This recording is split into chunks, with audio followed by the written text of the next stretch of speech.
Coucou les clickers! Ah, oui, pardon. Aujourd'hui, nous allons nous intéresser à l'univers de Tolkien, plus précisément à 3 œuvres majeures. Le Silmarillion, le Hobbit et le Motherfucking Seigneur des Anneaux. Putain, Roger! Dans le monde d'Arda, planète où se situent les terres du milieu, les hommes et les elfes sont corrompus par la soif de pouvoir. Et même les Valar, enfants du dieu Eru Ilúvatar, qui se rapprochent un peu aux anges de la Bible, les Valar, qui sont donc les fils du dieu Eru Ilúvatar, sont un peu comme les anges de Dieu. Ils ont été créés et ils ont aidé à créer le monde. Et le plus beau et le plus fort d'entre eux, Lucifer, car oui, Lucifer était un ange à la base, a décidé de renier son père et donc a été déchu du paradis. Comme Lucifer, Melkor, donc un des fils de Eru Ilúvatar, a été banni parce qu'il détestait la création. Et donc, depuis, il voue une haine envers tout ce qui est beau. C'est pour ça qu'il torture les elfes pour en faire des orques, comme un peu Lucifer torture les hommes. Et donc, Melkor a volé les Silmarils, qui sont des pierres qui renferment une grande lumière, et qui ont été prophétisées, qu'elles sont liées au destin même d'Arda. Car ces pierres, en fait, pour lui, les Silmarils représentent le pouvoir sur le monde des Terres du Milieu, en fait. Donc c'est pour ça qu'il les a volées, mais il s'est fait arrêter, les pierres ont été récupérées, et Melkor a été éjecté en dehors des cercles du monde. Bien fait pour sa gueule. Mais les dieux ne sont pas les seuls à convoiter des pierres de pouvoir. Les nains, eux aussi, convoitent l'Arkenstone, qui représente la royauté pour les nains. Les nains sont une espèce avide, comme les juifs. Ils recherchent l'or, car ils sont très cupides.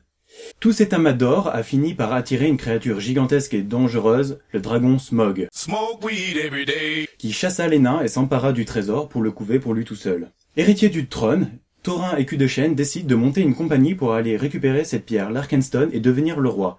Ils font donc une compagnie avec Gandalf le Gris et Bilbon pour récupérer ce trésor.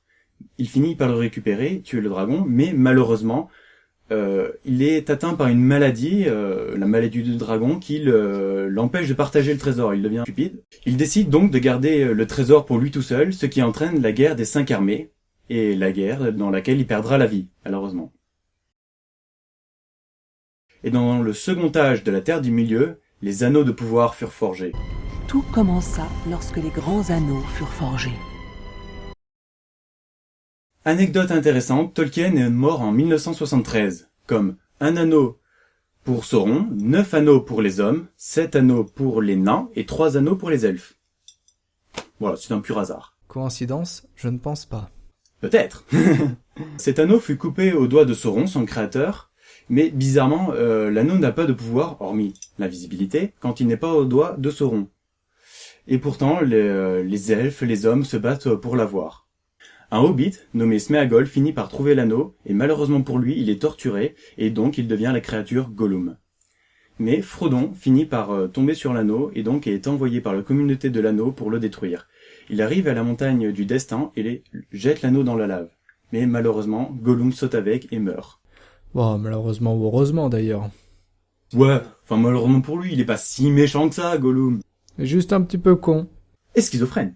À chaque fois, ces objets ont entraîné la perte de ceux qui les convoitaient. Peut-être est-ce une morale que Tolkien a voulu enseigner à ses enfants et au monde. Ces œuvres de Tolkien sont inspirées d'autres contes, parfois millénaires, et reflètent une vérité de notre monde. Il n'y a pas que dans la Terre du Milieu que les hommes provoquent la guerre, à cause de la cupidité. De la guerre du feu à la guerre du pétrole, l'envie d'avoir a poussé les hommes à s'entretuer. C'est un cycle qui semble se répéter au cours de l'histoire de l'humanité, et même au cours des histoires de Tolkien. Une sorte de fatalité inhérente à notre nature. Pour en revenir avec mon parallèle sur la Bible, même Adam et Ève, qui avaient littéralement le paradis pour eux, se sont damnés pour obtenir le fruit de la connaissance. De l'envie naît le besoin, concept bien connu par la marque à la pomme, décidément, qui fait son marché grâce à ça.